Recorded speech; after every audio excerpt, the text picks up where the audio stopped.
Hello guys, kumusta kayo? Ngayon papakita ko sa inyo yung pagkakaiba ng dalawang variety ng papaya, yung Red Lady tsaka Red Royal. Kung makikita nyo guys, mapapansin nyo, ang Red Lady, ito siya. Yan.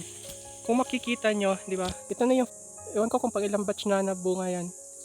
At makikita nyo, after na gumulang na yung batch na to, ng pagbunga niya, next, meron ulit siyang batch, another batch. May another batch ulit siya, namumulaklak ulit at nagsisimula na namang bumunga. Ngayon, ito naman yung Red Royal. Ang Red Royal, ito siya. Ang Red Royal is more on like bilog. Bilog yung hugis niya.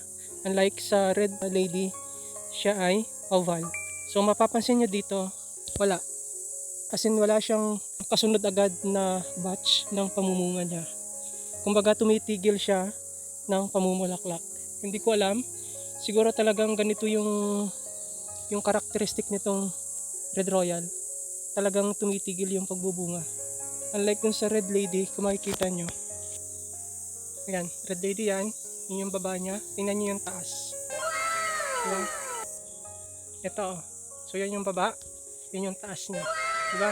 May sunod na batch agad siya na pamumulaklak. Ayan oh.